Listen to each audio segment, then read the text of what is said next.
Hi guys! Ito ang recap ninyo sa mga functions ng buttons ng Tomorrow MMO Nuclear Quest. Back when I was new in this game, I barely remember what the buttons did. Kaya pasalamat ako sa lahat na nanonood ng live stream ko.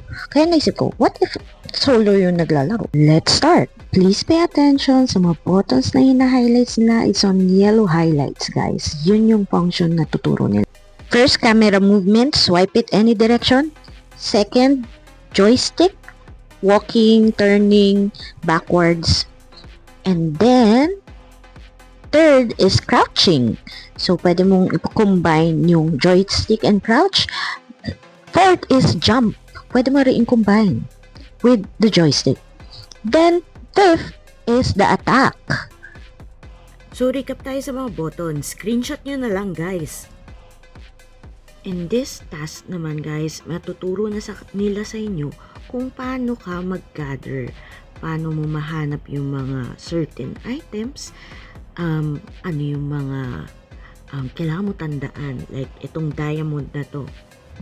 Usually, yung diamond na yan, yung nagtuturo kung saan yung quest mo. As you can see, kapag pwedeng i-pick or pwede mong i-gather, nag-green line siya. Tapos yung 4 box na yan, yun yung easy access mo. Usually food and weapons and any tools ang mailalagay mo dyan.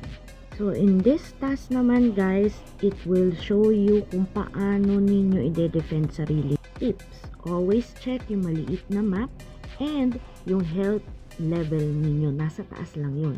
Ngayon, yung task kasi, yung ghoul, kaya naka-diamond siya. Pero usually, para malaman mo, is meron siyang red footsteps sa maliit na map and red line. Reminder lang, bago kayo mag-attack, tap your weapon of choice. Naka-highlight siya ng blue kapag yun ang pinili mong weapon. Since natalo nyo na yung ghoul, yan, magkakaroon na siya ng green outline, meaning pwede mo nang i-loot. Tap take all, or kung meron lang kayong certain item na kailangan i-double tap nyo na, no need to drag. Note for looting, always check yung outline nung box or nung mismong mobs. Makikita mo kung may laman ba yan or nabawasan or wala na. Last reminder for this video, para matrack ninyo kung ano na yung task na kailangan nyo gawin, click nyo lang yung journal. Yun yung notebook icon sa gilid. So yan, guys. For more tips, magpo-post pa ako. And kung meron kayo pang gusto malaman, just let me know sa comment. And please don't forget to like and subscribe. Thank you! Enjoy the game!